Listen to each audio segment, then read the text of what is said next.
আমাদের বাড়িতে আমার পছন্দের মাটন মা রান্না করছে। রান্না অলমোস্ট ডান, একটু পরেই মাটন হয়ে যাবে।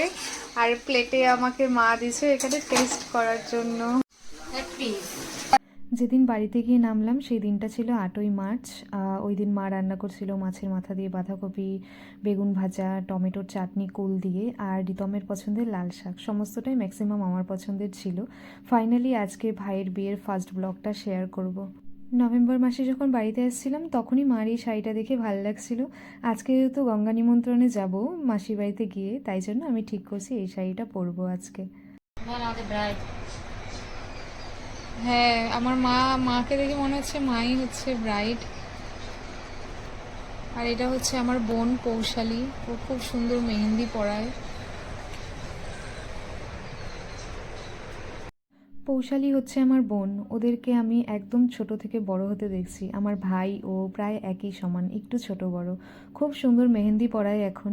আমি এজন্য এক হাতে মেহেন্দি পরে গেছিলাম, আরেক হাতে তো পরা হয়নি, তাই জন্য মা ওকে বলে রাখছিল আগে থেকে যে একটু মেহেন্দি পরানোর জন্য। ও কিন্তু এখন প্রফেশনাল মেহেন্দি আর্টিস্টও, খুব ভালো মেহেন্দি পরায়। আমি মা আমরা দুজনই মেহেন্দি পরছিলাম ওর কাছে। পরে তারপরে সন্ধ্যাবেলা আমরা চলে গেছিলাম আলিপুরদুয়ারে। আমার মাসির বাড়ি আলিপুরদুয়ারে। ম্যাক্সিমাম সবাই কিন্তু চলে আসছে। আর এখানে যাদেরকে দেখছো বেশিরভাগই হচ্ছে আমার মামি আর আমার মাসি। আমি নিজেই কিন্তু ভালো মেহেন্দি পরতে পারি না। মামিরা বসেছিল বলে ভাবলাম যে মামিদের একটু মেহেন্দি পরাই দিই। জানি ভালো হয়নি, তাও একটু চেষ্টা করছিলাম ওদের পরানোর জন্য।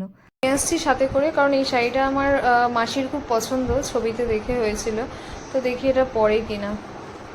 মাসি, ও মাসি, এই শাড়িটা তুমি কালকে পরবা? কোনটা? তোমার এই শাড়িটা পছন্দ হয়েছিল, আমি এটা নিয়ে এসেছি। কিন্তু ব্লাউজ তো নাই এই কালারে। ব্লাউজ এর মিষ্টি মিষ্টি এর ব্লাউজ নিয়ে নাও না। এই কালারের একটা কমন কালার, সবার কাছেই থাকবে। আমার মায়েরা 4 বোন। আমার মায়ের পরেই হচ্ছে এই মাসি, যাকে আমি বমাসি বলি। বমাসির বিয়ে হয়েছে বনগাঁতে। বমাসি একদিন আগেই চলে আসছিল, আমি আসার একদিন আগে আর কি।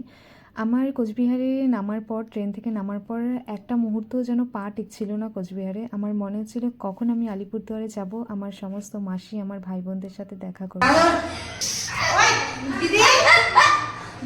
আমি এগুলো ছাড়তে পারবো বলো তো? বমেশকে এই কথা বইলা আয়সা দিদি বুঝছি। কিরে তোর বলে কালকে বিয়া?